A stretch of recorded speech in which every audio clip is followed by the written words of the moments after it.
Hello and welcome back students, welcome back to Vision Academy. So कल के दिन में हमारा MAS CET 2024 के लिए लास्ट डेट था एडमिशन्स के लिए, जिसमें आप BBA, BCA, BBM या फिर BMS के लिए अगर आपको एडमिशन लेना था तो उसके लिए आपको CET एग्ज़ाम के लिए एनरोल करना था। और कल 18 अप्रैल था जो कि हमारा लास्ट डेट था। रजिस्ट्रेशन लाइन्स अब क्लोज़ हो चुके हैं पूरी तरीके से। अब आपको में से किसी भी पर्सन को अगर और रजिस्टर करें तो आप रजिस्टर नहीं कर पाएंगे। कोई भी फिलहाल में अपडेट्स नहीं, एक्सटेंशन के बारे में किसी भी चीज़ के बारे में कोई भी एक्सटेंशन नहीं है। Registration lines completely close out हो चुके हैं कल रात 12 बजे से। So I hope so most of you ने रजिस्टर कर दिया होगा। लेकिन एक क्वेश्चन आ रहा है कि जिन लोगों ने रजिस्टर नहीं किया या फिर किसी भी रीज़न के वजह से रजिस्टर नहीं कर पाए हैं तो क्या हमको एडमिशन्स विदाउट CET मिल सकता है कि नहीं मिल सकता? ये एक बिग क्वेश्चन है, admissions without CET। So is it possible to get an admission for BCA, BBA, BMS and BBM without CET? क्या ये पॉसिबिलिटी है या नहीं है, इसके बारे में आज हम बात करने वाले हैं। ओके, सो उस पे आने से पहले मैं आपको यहाँ पे एक इन्फॉर्मेशन दिखाना चाहूँगा। एक न्यूज़ आर्टिकल है जो कि 10 अप्रैल का है, टाइम्स ऑफ इंडिया में आया हुआ था। तो इसमें दिया गया कि टोटल हमारे पास में टोटल अभी तक कितने कॉलेजेस हमारे पास में, लाइक 3200। ओके, सो 3271 कॉलेजेस ऑल ओवर इंडिया से हैं। This is all over India. तो ऑल ओवर इंडिया से इन्होंने AICTE के नॉर्म्स को फॉलो किया है या फिर उसके लिए अप्रूवल एक तरीके से उन्होंने ले लिया है कि वो एक तरीके से 3271 colleges from all over India for BCA, BBA, BMS, इन सभी जो भी कोर्सेज हैं इनके लिए वो AICTE के नॉर्म्स को फॉलो करेंगे। 694 इन कर्नाटका एंड 467 इन महाराष्ट्र। तो ये हमारे पास में एक स्टैटिस्टिक्स हैं। Okay, so Karnataka is the top most जिसने एक तरीके से AICTE के नॉर्म्स को फॉलो किया। वहाँ पे 694 कॉलेजेस हैं and in Maharashtra there are 467 colleges जो कि इस नॉर्म को फॉलो करेंगे। So that means we have ample amount of good list of colleges in Maharashtra as well जो कि इस रूल जो कि CET का रूल है उसको फॉलो करेंगे। लेकिन उसके साथ में कुछ और भी चीज़ें हैं जिसके ऊपर हमको थोड़ा सा ध्यान देने की यहाँ पे बिल्कुल ज़रूरत पड़ती है कि 467 अगर यहाँ पे टोटल नंबर ऑफ कॉलेजेस हैं जो कि इसको फॉलो करेंगे, देन क्या इसके अलावा और भी कॉलेजेस हैं जो इसको फॉलो करेंगे कि नहीं करेंगे? तो देखो, अगर हम जस्ट एक जनरल एस्टिमेट लें यहाँ पे कॉलेज नंबर्स के, तो इन महाराष्ट्र इन महाराष्ट्र के बारे में बात कर रहा हूँ, ठीक है। तो महाराष्ट्र के अंदर BCA के लिए ऑलमोस्ट 450 कॉलेजेस हैं, ठीक है। ऑल ओवर महाराष्ट्र में 450 कॉलेजेस हैं। BBA के लिए अगर हम देखें तो अराउंड 530 ऐसे कॉलेज हैं जो कि BBA ऑफ़र करते हैं। एंड उसी के साथ में अगर हम BBM एंड BMS के लिए बात करें तो ये मैनेजमेंट जो जितने भी मैनेजमेंट कॉलेजेस होते हैं, so this number goes about 1000। तो 1000 प्लस कॉलेजेस हैं। अब इसमें से बात क्या है कि ये देखो जो नंबर्स हमारे पास में ये इंडिविजुअल कोर्स वाइज हम दे रहे हैं। कभी कभी ऐसा होता है कि एक ही कॉलेज होता है जो कि ये दोनों तीनों कोर्सेज को करवाता है। तो कॉलेज मतलब यहाँ पे नंबर फिर श्रिंक हो सकते हैं, मतलब कम हो सकते हैं, ठीक है। ये आप टोटल इसको करोगे तो ये गलत नंबर हमारे पास है कि 2000 टोटल कॉलेजेस नहीं है। ओके, यहाँ पे ये हम कह सकते हैं कि around 50 to 60% he number colleges आएंगे यहाँ पे। ये 1200 कॉलेज, कुछ कॉलेजेस में डबल कोर्सेज भी मिलते हैं, जैसे कि BCA और BBA एक ही कॉलेज के अंदर आपको मिल जाएगा। लाइक फॉर एग्जांपल अगर हम देखें तो केलकर कॉलेज है, केलकर कॉलेज में आपको BMS मिल जाएगा, BBA मिल जाएगा। तो ऐसे मतलब यहाँ पे अवेलेबिलिटी होती है कि मतलब दो कॉलेजेस में, जस्ट फॉर एग्जाम्पलरी आपको बेसिस में बता रहा हूँ कि एक कॉलेज के अंदर दो कोर्सेज भी होते हैं। तो यहाँ पे अगर हम देखें तो चलो एक तरीके से 467, अगर यहाँ पे 467 ये एक बड़ा नंबर हमारे पास में बन के आ रहा है कि 467 कॉलेजेस ने इसके लिए येस कर दिया कि CET के थ्रू वो एडमिशन्स को लेंगे।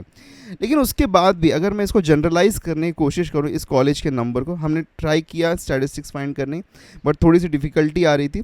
बट देन टू अगर मैं इसको जनरलाइज करूँ तो द नंबर कम्स अराउंड 1200 या फिर 1000 भी अगर मैं इसको ले लूँ on an general basis. Okay, then also we have 50% colleges जो कि CET नॉर्म्स के अकॉर्डिंग में नहीं जा रहे हैं। दैट मीन्स कि वो बोल रहे हैं कि हम हमारा कॉमन एंट्रेंस टेस्ट मतलब कि सेल्फ कॉमन एंट्रेंस टेस्ट हम ले लेंगे एंड उसके बेसिस पे आपको एडमिशन्स प्रोवाइड करेंगे। तो देखो, ये एक तरीके से यहाँ पे एक ओपनिंग चांस है उन स्टूडेंट्स के लिए जो किसी भी रीज़न की वजह से, ओके, फॉर एनी रीज़न किसी भी रीज़न के कारण वो लोग अगर रजिस्टर नहीं कर पाएँ, तो ऐसा नहीं है कि वो अगर BCA, BBA, BMS वगैरह करना चाहते हैं तो उसके लिए उनको कॉलेजेस नहीं मिलेंगे। There are ample amount of colleges जो अभी भी विदाउट CET एडमिशन्स प्रोवाइड करें। जैसे कि अगर मैं बात करूँ तो कुछ यहाँ पे कॉलेज यूनिवर्सिटीज़ जो हमने सर्च आउट करने को, तो कुछ prominent ones Mumbai and Pune में अगर हम देखें तो लाइक फॉर एग्जांपल मुंबई में हमारे पास में सोमैया विद्या विहार है, KBP मॉडर्न कॉलेज वाशी है, देन एमिटी यूनिवर्सिटी मुंबई है, इब्सार CBD बेलापुर है, NMIMS मुंबई है। ठीक है, ये कॉलेजेस मुंबई में हैं। ठीक है, these colleges are in Mumbai और ये विदाउट CET एडमिशन आपको प्रोवाइड करें। इसके लिए आपको करना क्या होगा, आपको जाके इनका एंट्रेंस एग्ज़ाम के लिए एनरोल करना पड़ेगा। इनका इंडिविजुअल जो भी एंट्रेंस एग्ज़ाम है उसके लिए एनरोल करना होगा एंड देन आपको इनके पास में बेस्ड अपॉन देयर मेरिट आपको एडमिशन्स मिल जाएंगे। उसके बाद में अगर हम देखें, हाँ एक और कॉलेज है भारतीय विद्यापीठ भी मुंबई में ही है। ओके, तो इसके 2 यूनिट्स हैं, एक भारतीय विद्यापीठ मुंबई में है और एक भारतीय विद्यापीठ पुणे में है। तो दोनों ही जगहों पे जो भी दोनों जगह हैं वहाँ पे एक तो उनका जो सेल्फ एंट्रेंस एग्ज़ाम है उसके लिए आपको अटेम्प्ट करना पड़ेगा एंड देन आपको एडमिशन्स मिल जाएंगे भारतीय विद्यापीठ मुंबई या फिर पुणे यूनिवर्सिटी में। ठीक है, उसके बाद में देखो तिलक महाराष्ट्र विद्यापीठ है, वो भी खुद का ही एंट्रेंस एग्ज़ाम कंडक्ट कर रहा है। MIT WPU है, वो भी खुद का एंट्रेंस एग्ज़ाम कंडक्ट कर रहा है। DY पाटिल इंटरनेशनल यूनिवर्सिटी जो है पुणे में, वो भी खुद का एंट्रेंस एग्ज़ाम कंडक्ट कर रहा है एंड वो लोग तो काफ़ी सारे कोर्सेज़ का नाम जो नॉमेनक्लेचर है, जो नाम है वो भी बदल रहे हैं। तो इसीलिए वो लोग खुद के ही पूरी तरीके से ऑर्गेनाइज़ कर रहे हैं, वो पूरी तरीके से अपना खुद का यूनिवर्सिटी का ही कंडक्ट करने वाले। सिम्बायोसिस पुणे जो है वो भी खुद का ही कंडक्ट कर रहा है। तो देखो अभी भी यहाँ पे, और ये तो कुछ ही नाम है जो मैं आपको बताऊँ जो टॉप ऑफ द टॉप है। मुंबई और पुणे में अगर हम देखें तो मुंबई और पुणे में जो सबसे top and the best ones है जिसके लिए हमेशा एक स्टूडेंट सोचता है कि हमको मिले, तो ये वो कॉलेजेस के बारे में बात कर रहा हूँ जो one of the top colleges हैं मुंबई एंड पुणे में। तो वहाँ पे अगर आप देखोगे तो अभी भी ऐसे कई कॉलेजेस हैं जो कि CET के नॉर्म को नहीं फॉलो कर रहे हैं एंड सेल्फ एंट्रेंस टेस्ट के बेसिस पे, okay, on based on self entrance test वो एडमिशन्स को ले रहे हैं। तो आप अगर चाहो तो अभी भी ऐसा नहीं है कि आप अभी चाहो तो अब आप एग्ज़ाम आगे मतलब नहीं एनरोल कर पाए हो किसी भी रीज़न के कारण, तो एडमिशन्स नहीं मिलेंगे। ठीक है, हाँ लेकिन एक चीज़ आपको सभी लोगों को करनी पड़ेगी, वो है पढ़ाई। स्टडी तो आप सब लोगों को करना ही पड़ेगा, बिकॉज स्टडी किए बिना आपको नहीं, आप कुछ भी कर मतलब आपका एक्चुअली टेस्ट क्लियर नहीं होगा। और टेस्ट का सिलेबस देखो सेम रहने वाला है, जो हम पढ़ा रहे हैं आपको, जो हम आपको कोर्सेज में प्रोवाइड कर रहे हैं, तो हमारे कोर्सेज में आपको जो भी मिल रहा है, ओके, जो हमारा CET का कोर्स क्रैश कोर्स चल रहा है, तो इस क्रैश कोर्स में जो भी हम आपको पढ़ा रहे हैं, चाहे आप CET के लिए ऑप्ट करो, okay, whether you opt for CET और whether you opt for any university का उनका सेल्फ एंट्रेंस एग्ज़ाम, तो दोनों के लिए सिलेबस ऑलमोस्ट सेम रहने वाला। तो आप पढ़ाई डेफिनेटली हमारे पास से कर सकते हो, कोई भी एंट्रेंस एग्ज़ाम क्यों नहीं आप देने जा रहे हो, you can study from our side. हमारा जो कोर्सेस है कम्प्लीटली फ्री है, वर्कशीट्स वगैरह सब कुछ आपको दिए जा रहे हैं, डाउट्स वगैरह भी हम सॉल्व करने की पूरी कोशिश कर रहे हैं। तो इसीलिए अगर आप कोई भी एंट्रेंस एग्ज़ाम दे रहे हो तो आप पढ़ाई के लिए भी बिल्कुल टेंशन मतलब इसको उसके लिए तो हम हैं ही आपके साथ में हमेशा। तो एक चीज़ आपको सिर्फ यहाँ पे अब ध्यान रखनी कि 18 अप्रैल चला गया है, CET का जो टाइमलाइन था रजिस्ट्रेशन का वो ख़त्म हो चुका है। अब करेक्शन विंडो ओपन होगा, तो करेक्शन विंडो अभी देखते हैं कब ओपन होगा। जैसे ही वो ओपन होगा तो उसका भी नोटिफिकेशन आपको हमारे चैनल पे मिल जाएगा। उसके लिए सब्सक्राइब करना बिल्कुल मत भूलना, बिकॉज सारे नोटिफिकेशन अपडेट्स वगैरह सब कुछ हम आपको प्रोवाइड करते हैं हमारे इस चैनल के ऊपर।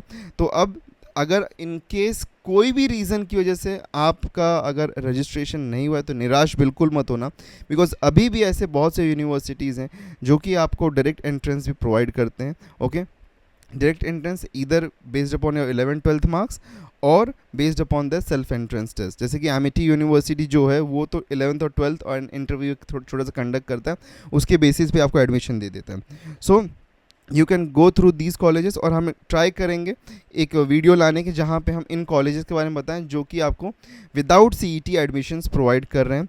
और नीचे कमेंट में बताना कि कितने लोगों ने रजिस्टर कर दिया और कितने लोगों का रजिस्ट्रेशन बचा रह गया किसी भी रीज़न की वजह से। So just let us know that in below, और या फिर हमने एक पोल भी डाल दिया कम्युनिटी सेक्शन में, so please go ahead and have a look at to the poll और वोट ज़रूर करना। ठीक है, सो ये था एक क्विक अपडेट आप सभी लोगों के लिए। सब्सक्राइब करना बिल्कुल मत भूलना, व्हाट्सएप एंड टेलीग्राम को ज्वाइन कर लीजिए, वहाँ पे नोटिफिकेशन अपडेट्स आपको मिलते रहेंगे। चैनल को सब्सक्राइब करना बिल्कुल मत भूलना, डाउट्स हो तो नीचे कमेंट कर देना and like and share for everyone. So meet you in next lecture, till then take care and good bye.